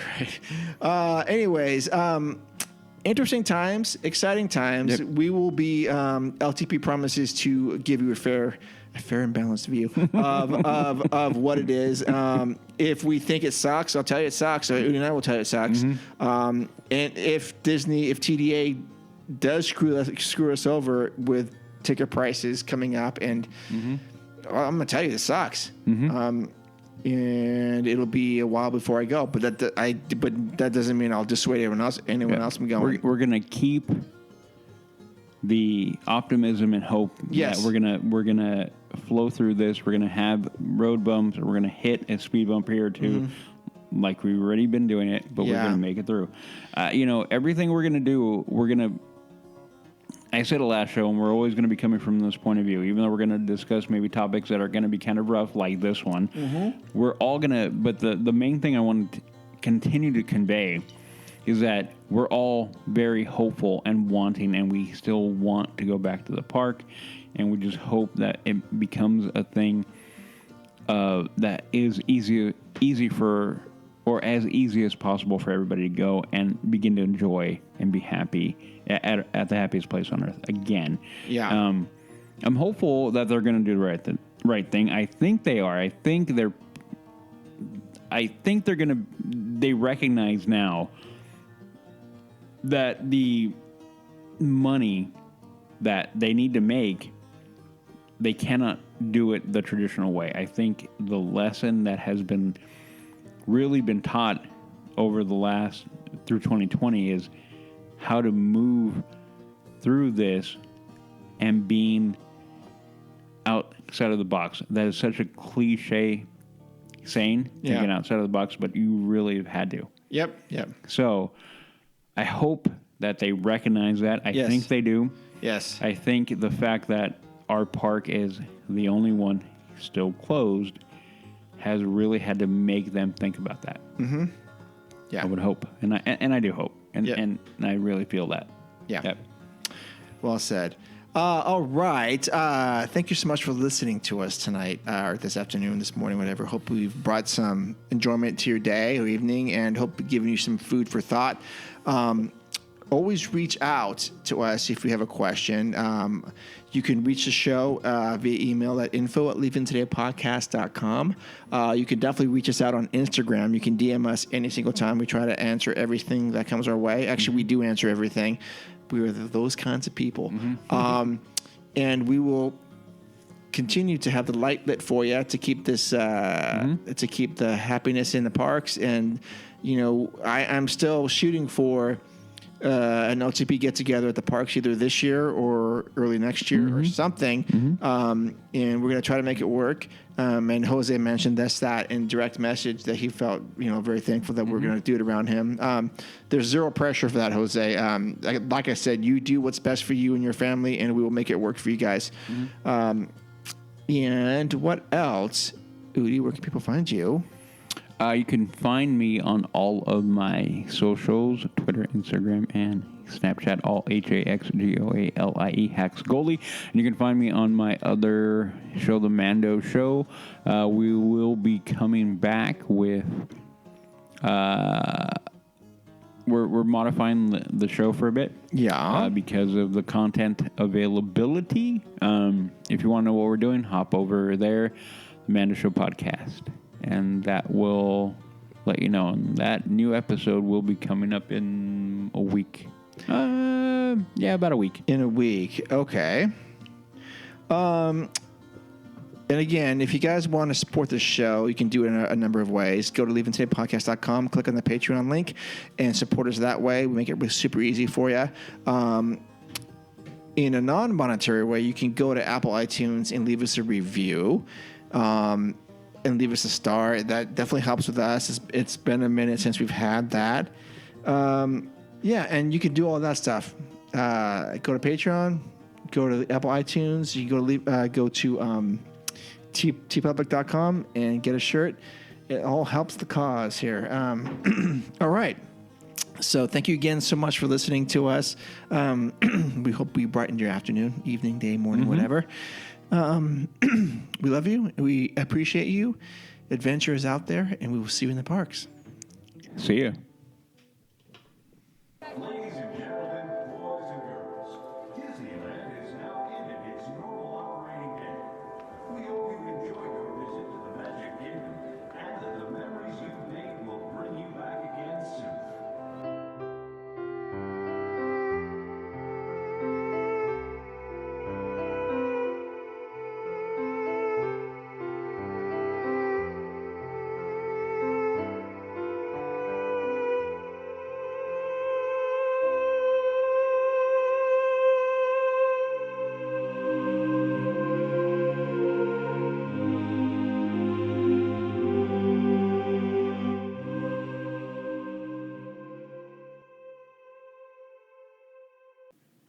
Babadoo. How's that? Babadoo. Okay. Water's for quitters. Jessica Aurora Farfan. No. What are you doing? Definitely not. I'm so freaking ready. No, I will give you one. You have to give me two. Nope. One from the back. Temptation is great, though. Temptation is great. My body's just stiff. Let's get going because I got tacos waiting for me. Oh, I'm going. Am I coming over or no? No. Right. Put your phone away from your stuff. I like cake for the three of us. I know. Kitty. It's like a breath of fresh air. That was delicious. Can we do that again?